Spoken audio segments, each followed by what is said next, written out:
Hello guys, welcome back to my channel. In this video, we'll continue the next chapter 51 from the guidance. So अब हमारे पास जो next हमारे पास topic दे रहा है वो दे रहा है कि फोवियल रीजन। अब हमें पता है कि हमारा जो रेटिना है, हम लोगों ने लास्ट चैप्टर में भी डिस्कस किया था कि जो हमारे पास रेटिना होता है, रेटिना का जो सेंटर वाला पार्ट होता है उसको हम लोग बोल रहे हैं फोविया। जो बेसिकली हम लोग जब लाइट को पास करते हैं तो वहाँ हम लोग उस पार्ट को देख सकते हैं या उस पार्ट पे इमेज डायरेक्टली जाती है। देखिए यहाँ पे आप फंडस पे जाती है बेसिकली। ये देखें, ये लाइट जा रही है, ये इस फोविया को इन्होंने हमारे पास जूम इन किया हुआ है। तो मैं सारा का सारा आपको इस फिगर से दिखाना चाहती हूँ। अब फोविया में भी हमारे पास हम सेंट्रल फोविया का लेते हैं। अब इस पूरे फोविया का जो डायामीटर है ना, वो हमारे पास क्या है, दैट इज़ 1 स्क्वायर मिलीमीटर। ठीक है, और इस सेंट्रल फोविया का जो हमारे पास डायमीटर है दैट इज़ 0.3 मिलीमीटर। ठीक है, तो अब इस वाले में जो सेंट्रल फोविया है, इसमें सिर्फ और सिर्फ हमारे पास कॉन्स होते हैं। बेसिकली यहाँ पे सारे रॉड्स होंगे और रॉड्स ऐसे ख़त्म होते होते होते होते यहाँ पे सिर्फ और सिर्फ कॉन्स बचेंगे आके हमारे पास। अब जो हमारे पास बेसिकली नॉर्मल जो कॉन्स पड़े हुए होते हैं और जो सिर्फ इसमें सेंट्रल फोविया में कॉन्स होते हैं, उन दोनों में डिफरेंस होता है।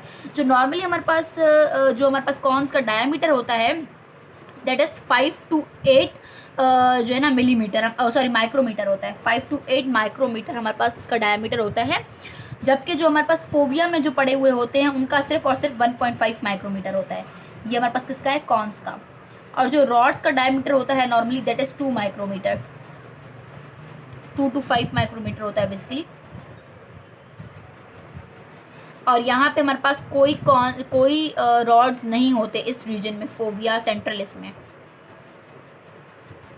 ठीक है, तो यहाँ पे यही बता रहा है। अब देखिए यहाँ पे क्या एक और जो चीज़ हमारे पास इसमें बहुत इंपॉर्टेंट बता रहा है दैट इज़ कि हमारे पास इस फिगर को आप देखेंगे तो हमारे पास सेंट्रल वाला जो लेयर है, इसमें जो इसकी ब्लड वेजल्स, गैंग्लियन सेल की लेयर और इनर सारी की सारी जो लेयर्स हैं जो हम लोगों ने 10 पढ़ी थी, वो देखिए यहाँ पे ऐसे ऐसे हो गई हैं, मतलब साइड्स पे हो गई हैं। तो इन्होंने इसको साइड्स पे कर दिया है। ये देखें, ये क्यों है कि ताकि लाइट जो है वो डायरेक्टली यहाँ पे पास हो सके और इजीली जो है ना कॉन्स तक पहुँच सके, इसलिए यहाँ पे। और यहाँ पे बेसिकली क्या होता है कि विजुअल एक्यूटी बहुत ज़्यादा होती है, जिसको हम लोगों ने लास्ट टाइम पढ़ा था। यहाँ पे जो हमारे पास कॉन्स है ना, वो हमारे पास विजुअल एक्यूटी क्या होता है कि हम लोग डिटर्मिनेशन कर पाएँ 2 पॉइंट्स की। तो हम लोग यहाँ इस रीजन पर अगर लाइट पड़ती है तो हम लोग उस चीज़ को ज़्यादा एक्यूटली देख सकते हैं और उसकी डिटेल्स देख सकते हैं।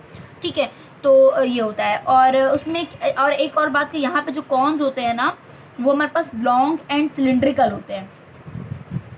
ठीक है, जबकि जो नॉर्मल कॉन्स होते हैं ना, वो क्या होते हैं, वो कॉनिकल होते हैं। ये लॉन्ग एंड सिलिंड्रिकल होते हैं, जबकि नॉर्मल हमारे पास कॉनिकल होते हैं। तो इस सारे में यही बताया गया है फोवियल रीजन में, और ये रॉड्स एंड कॉन्स का है। अच्छा, अब इसमें हमारे पास बेसिकली नेक्स्ट वाले में हमारे पास इनका ये जो स्ट्रक्चर है ये दिखाया गया है। अब मैं सारा सारा समझाती हूँ आपको कि हमारे पास रॉड्स एंड कॉन्स जो होते हैं उनके हमारे पास 3 पार्ट्स होते हैं। एक होता है आउटर सेगमेंट, फिर होता है इनर सेगमेंट, और एक होता है न्यूक्लियस। और एक हमारे पास साइनेप्टिक बॉडी होती है जो दोनों में डिफरेंट होती है। तो ये अब इसके बाद हमारे पास जो आउटर सेगमेंट होता है, देखें इस आउटर सेगमेंट में हमारे पास आप देख सकते हैं हमारे पास फोल्ड्स हैं। ये फोल्ड्स मतलब क्या होते हैं, पहले तो हमारे पास आउटर सेगमेंट पड़ा क्या होता है, हमारे पास आउटर सेगमेंट पे हमारा लाइट सेंसिटिव फोटोकेमिकल पड़ा हुआ होता है। अब ये फोटोकेमिकल क्या होता है कि बेसिकली हमारे पास जो हमारा रॉड्स एंड कॉन्स का बेसिक जो रिसेप्टर जो है ना केमिकल है, जिसको जो आगे जाके लाइट को विजुअलाइज करेगा या कलर देगा या ब्लैक एंड वाइट कलर देगा। ठीक है, तो वो होता है। अब हमारे पास जब हम कॉन्स में देखते हैं तो हमारे पास जो हमारा कलर पिगमेंट होता है in the cones that is rhodopsin. Oh sorry, rods में होता है रोडोप्सिन और कॉन्स में हमारे पास 3 होते हैं। ठीक है, 3 कलर पिगमेंट्स होते हैं, जिसमें हमारे पास जिसको हम लोग याद करने का फॉर्मूला जो होता है that is RBG। It's red, blue and green. तो ये हमारे पास 3 इसमें कलर पिगमेंट्स होते हैं। अब उसके बाद जो हमारे पास इसमें बोल रहा है कि हमारे पास जो आउटर सेगमेंट है उसमें हमारे पास न्यूमरस फोल्ड्स हैं। इसको मतलब ये हमारे पास सेल मेम्ब्रेन के फोल्ड्स होते हैं, अबाउट 1000 फोल्ड्स ये प्रेजेंट होते हैं in the disc form in each rod and cone. उसके बाद हम आते हैं कि हमारा जो कलर पिगमेंट बेसिकली होता है ना, ये कलर पिगमेंट क्या होता है, this colour pigment is basically conjugated protein. ये हमारे पास कॉन्जुगेटेड प्रोटीन होती है और ये हमारे पास जो है ना हमारे पास ट्रांस मेम्ब्रेन प्रोटीन की फॉर्म में इन दिस डिस्क प्रेजेंट होती है, ठीक है। और ये हमारे पास अबाउट 40% ऑफ द मास होती है, मतलब पूरे का पूरे में से 40% ये बना रही होती हैं।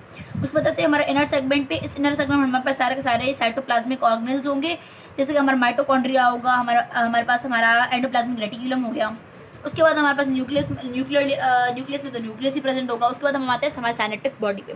साइनेप्टिक बॉडी में हमारे पास क्या होता है कि ये वो रीजन है जो हमारे पास हमारे बाकी, या तो बाकी रॉड्स एंड कॉन से साइनेप्स करेगा, या बाइपोलर सेल से साइनेप्स करेगा, या बाकी जो हम लोगों ने एसेसरी सेल्स पढ़े थे जैसे हमारे पास हॉरिजॉन्टल सेल्स हो गए उनके साथ ये साइनेप्स करेगा, ठीक है। तो ये साइनेप्टिक बॉडी हो गई। तो ये सारे में ये बता रहे हैं। We have the pigmented layer. अब देखिए ये हमारे पास पिगमेंटेड ऊपर लेयर पड़ी हुई है जो फर्स्ट ये हमारे पास बाकी सारी न्यूरोनल लेयर है।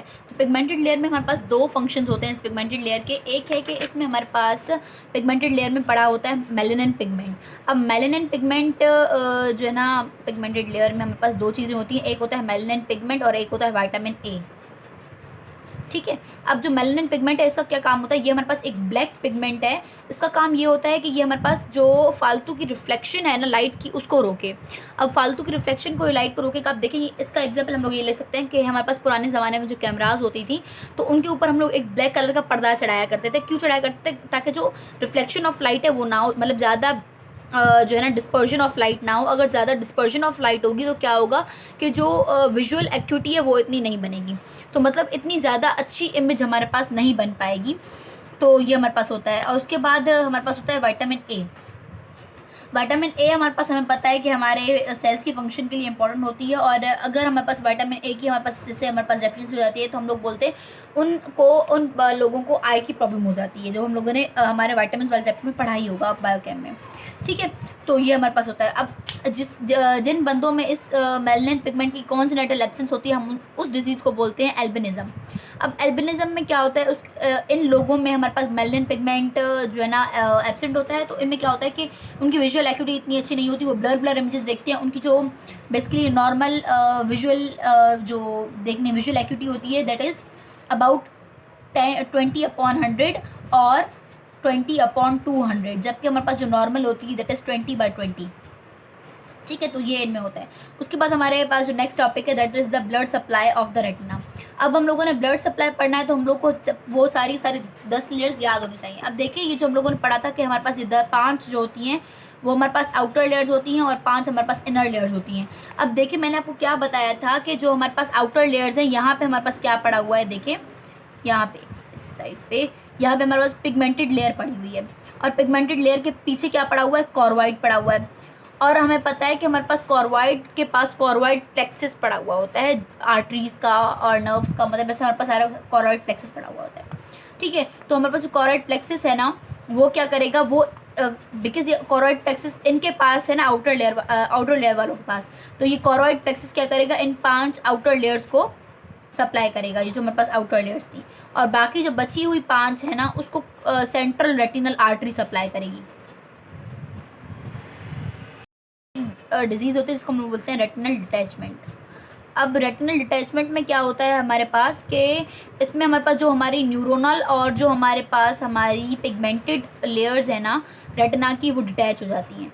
तो ये डिटैच जैसे ही हो जाती हैं तो उसकी वजह से क्या होता है कि जो है ना, अब देखिए दोनों के नर्व सप्लाई अलग अलग हैं। ये अलग से 5 लेयर्स जो होती हैं इसकी वो लेयरी होती हैं, उधर से हमारे पास हमारे आउटर वाली जो होती हैं वो लेयरी होती हैं कॉर्वाइड प्लेक्सिस से, और जो हमारे पास जो इनर वाली होती हैं वो हमारे पास कहाँ से लेयरी होती हैं, हमारे सेंट्रल रेटिनल आर्टरी से।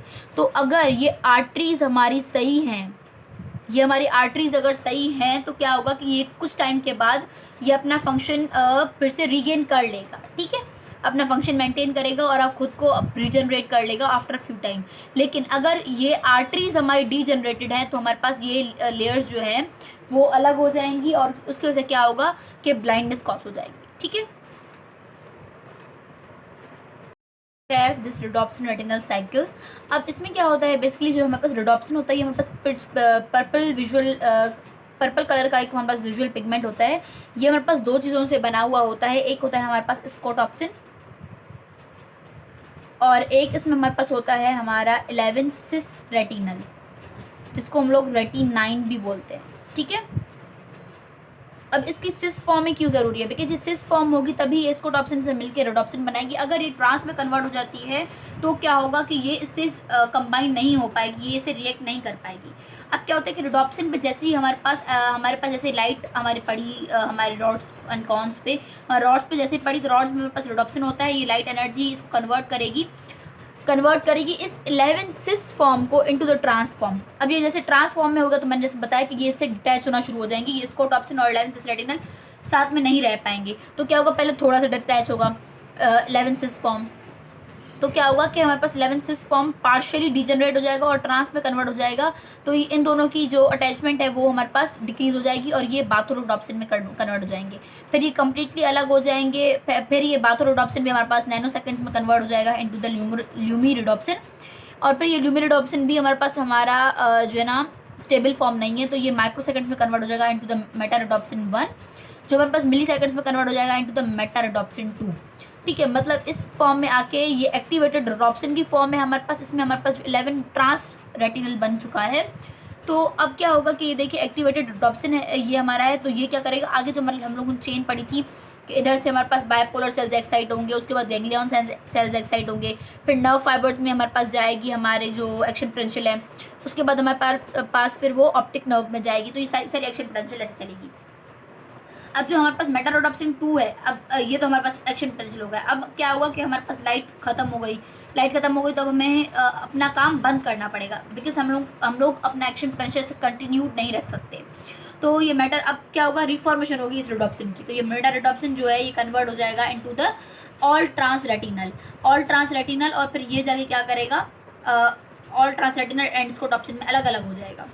जैसे ये अलग अलग हो गया तो क्या होगा कि ये हमारे पास 11 ट्रांस रेटिनल है, कुछ टाइम के बाद जब लाइट की ज़रूरत नहीं है, मतलब एक्शन पोटेंशियल नहीं है, तो फिर क्या होगा कि ये कन्वर्ट होगा 11 सिस रेटिनल। और ये 11 सिस रेटिनल मैंने जैसे बोला कि वही स्कोटॉप्सिन से मिलके क्या बनाता है हमारे पास रोडोप्सिन। तो ये 11 सिस रेटिनल स्कोटॉप्सिन से मिलके क्या बनाएगा हमारे पास रोडोप्सिन, जिसमें हम लोग को ये रिफॉर्मेशन ऑफ रोडोप्सिन में लिखा हुआ है।